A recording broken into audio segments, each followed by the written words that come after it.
Hey everybody, it's Melissa. We're nearing the end of January 2025, so I'm going to be giving you my top 5 favorite fragrances of the month. These are the ones that I've enjoyed to wear the most.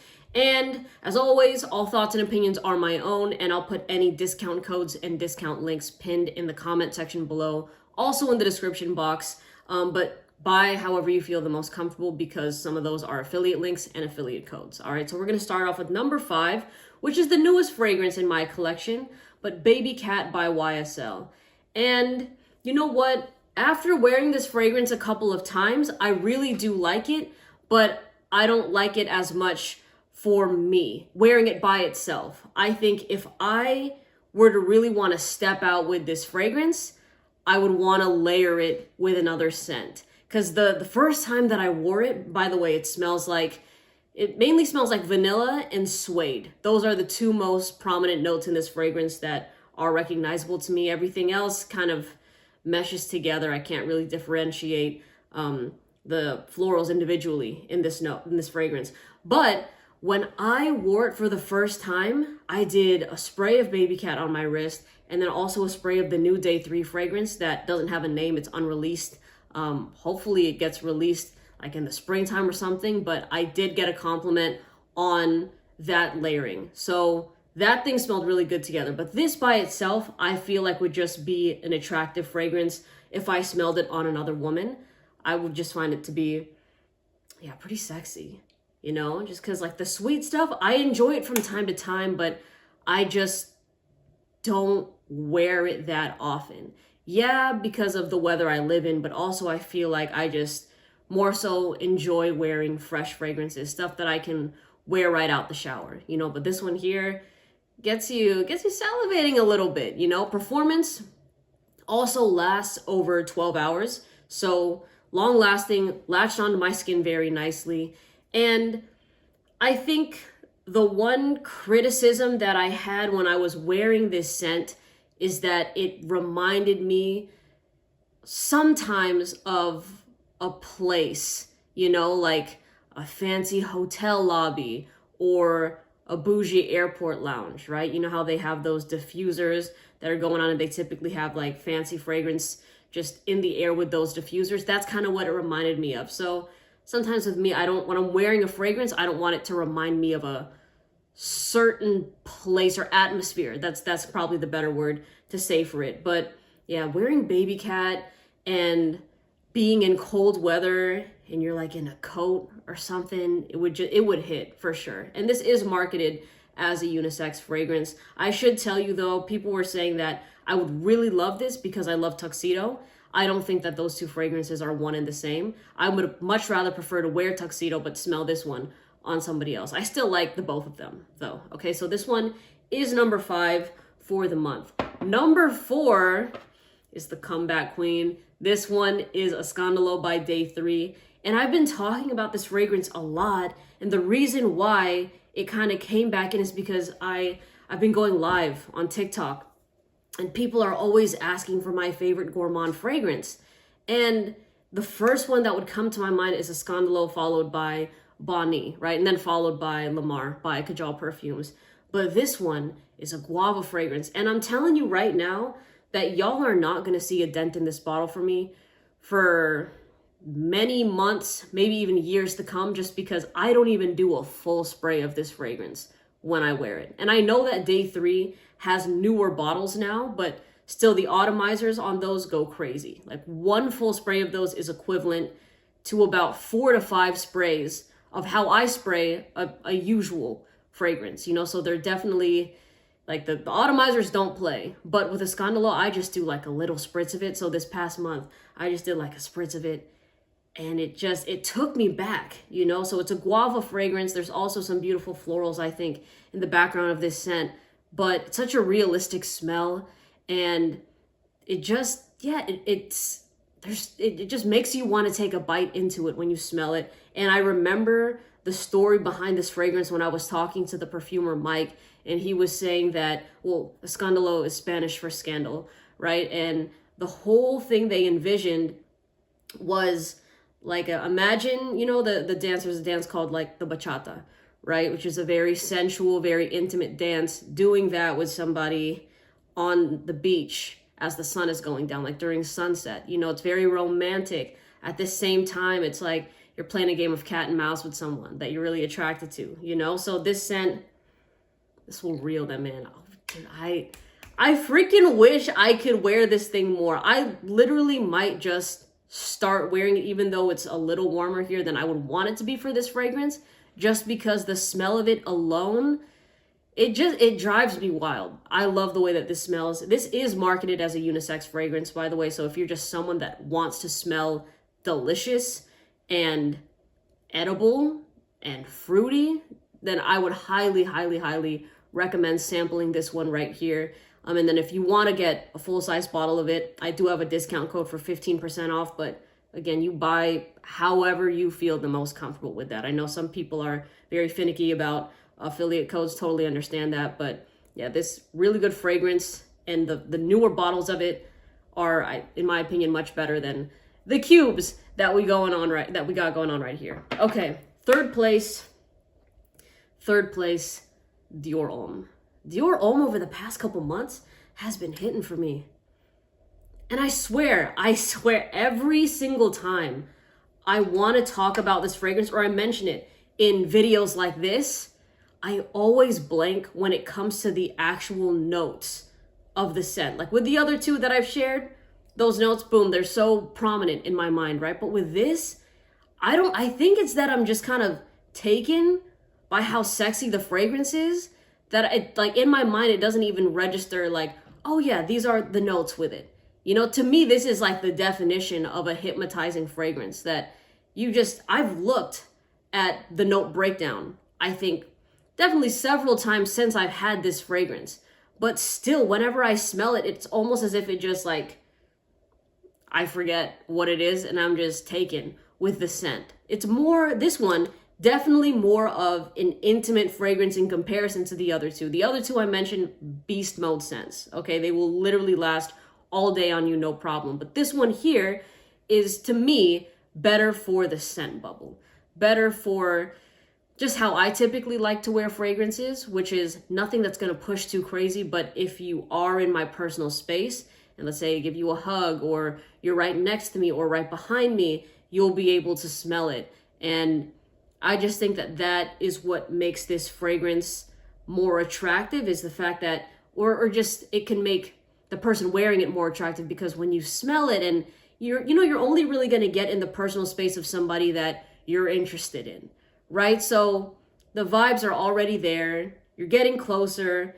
You smell like Dior Homme, and it just kind of like takes it to that next level, you know? So I like, of course, leading and then having the fragrance just kind of come in like with little wafts, and it's like, ooh, it's sexy, you know? So this one definitely more close encounter-ish in my opinion. You can overspray it if you want, but the beauty of this scent really is in like the way it sneaks up on you once you get a whiff of it. Because once someone does, it has them in a chokehold. I have gotten tons of compliments on this fragrance.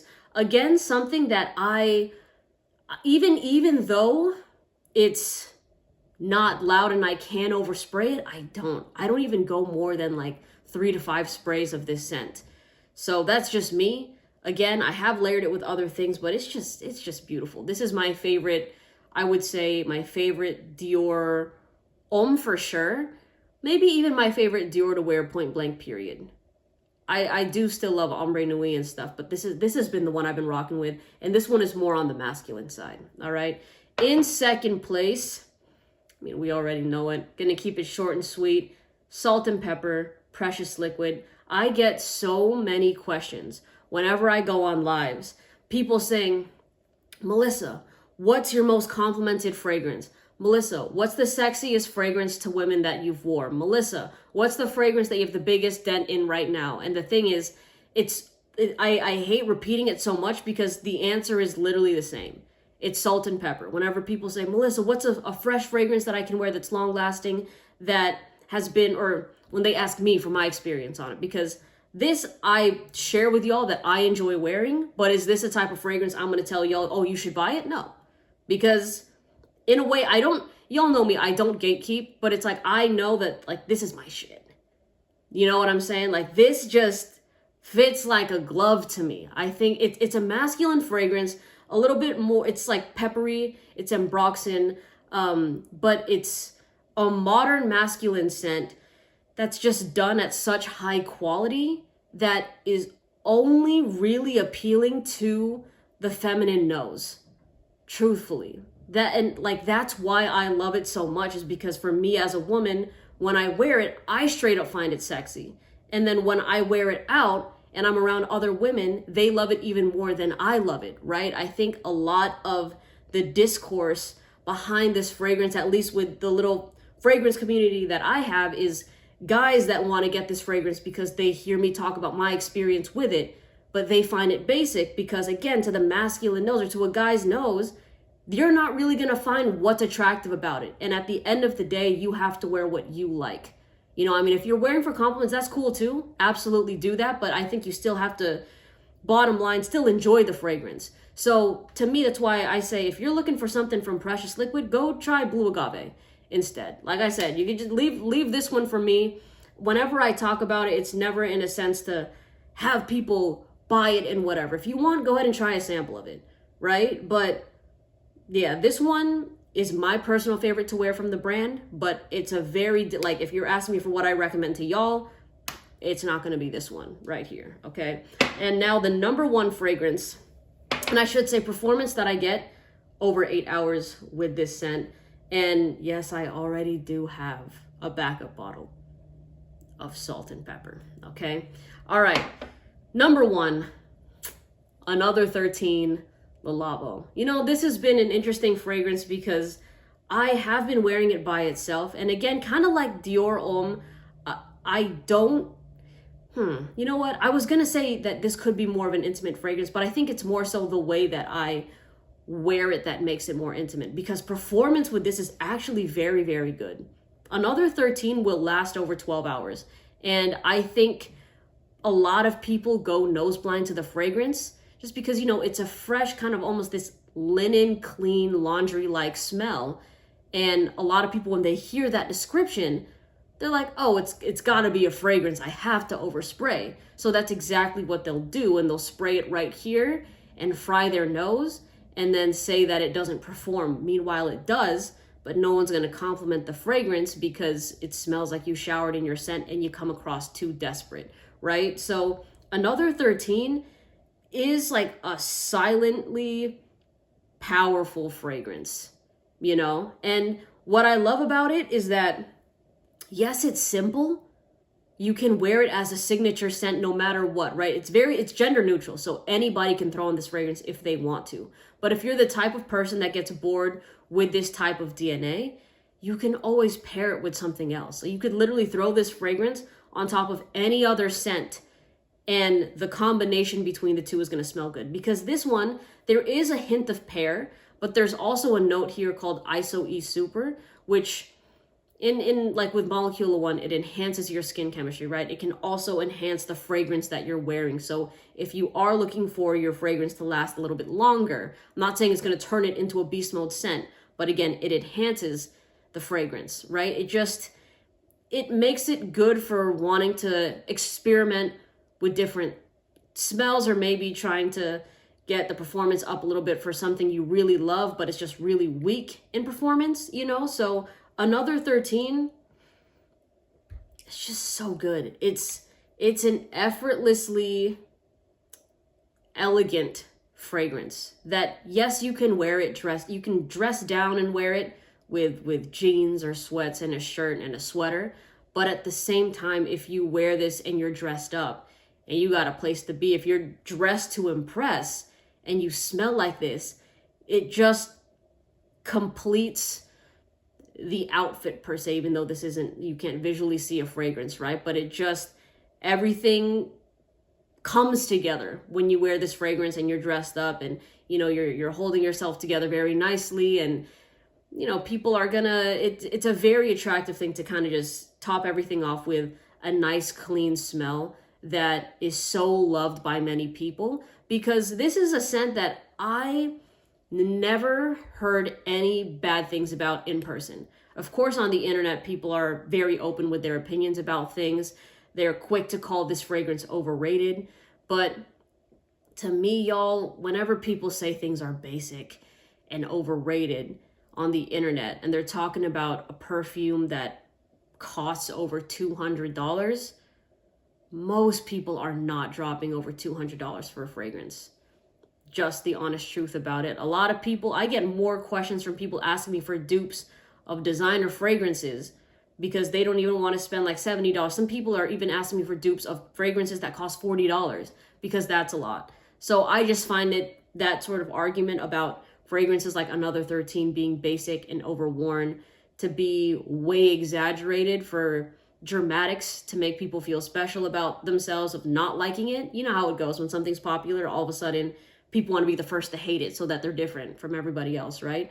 But there's nothing wrong with embracing a fragrance like this because it is something that is going to be very well received from other people. And I think, the whole point of my channel, or one of the many points of my channel, is to not just share my experience with y'all, but to let you also know what people in the real world feel about the fragrances when I've walked with these scents, when I've tried these fragrances and things like that. And this is something that the general public just loves. There's been no hate. It's only been internet discourse that I've ever heard about Another 13, but definitely my favorite fragrance from Le Labo. All right, so there it is. Those are my top 5. Again, discount links for these fragrances if you want discount codes for things from Day 3 or Precious Liquid. That stuff is again in my description box, in the comment section for like $40 off or 15% off, 20% off, all that sort of stuff. All right, again, let me know what your top 5 favorite fragrances of the month are. And then I'll see you in the next video. All right, take care. Bye.